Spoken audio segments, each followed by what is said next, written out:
What mindset should early professionals adopt to keep growing sustainably? The sustainable. Be inquisitive. Be inquisitive, and you're always going to have stressful situations. Look at them as opportunities. Because if you're in a situation like, oh, well, we need this tool, but it's not working like this, or we need to get this done in this amount of time, look at it as an opportunity to further your professional knowledge and development, because you're always going to run into them. But if you see it as an opportunity to learn as opposed to being backed in a corner, or management doesn't understand, or my boss is this or that, if you use it as an opportunity to learn, and I try to take that attitude in life as well, because there's always so many difficult things, and it's more with less. You're not going to, especially in the field today, you're not getting more people to help you. Honestly, they're using, and I love AI, I love automation, things like that. But look at it as an opportunity to build yourself professionally, and it'll work out if you keep moving forward with that. That'll be great. Okay, so continuing on with that, as a fresher with no experience in cybersecurity yet, how to land a job in cybersecurity? It's volunteer and get involved in a local community, and that'll help you build your network. Once you start to build your network and build your knowledge as well, it's amazing today. YouTube, Discord, Twitter, X. It's the amount of information you can learn free, and there are stuff like Udemy, Coursera. I love them as well. But just you know, events such as this, you're learning. This is networking. Just please feel free to reach out to me, because I want to help those coming up like I was.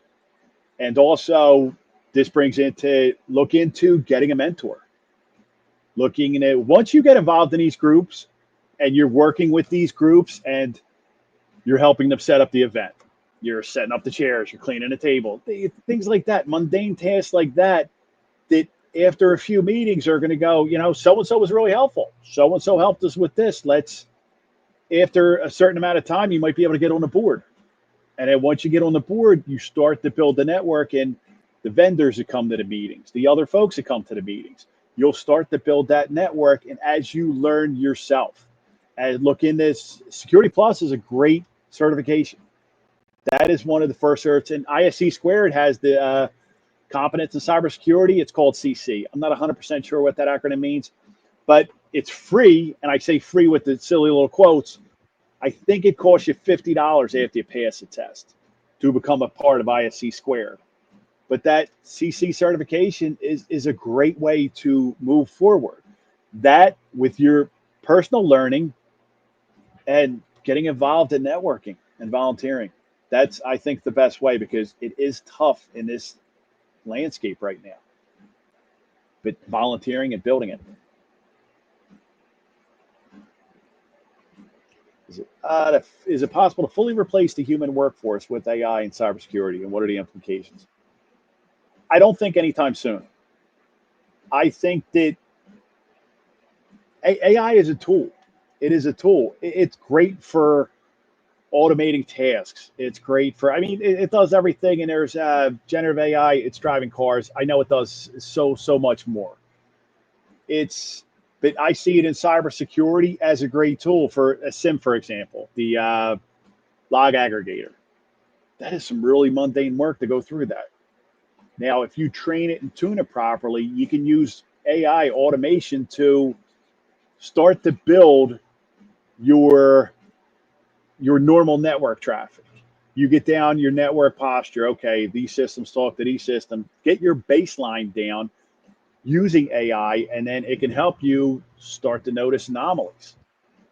But the implications of AI, it is getting more difficult.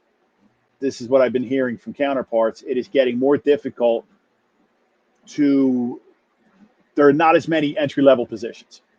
That is, I think, the implication, because I've heard Duolingo and a couple other companies they say they're looking for programmers, software developers with 10 years experience or over.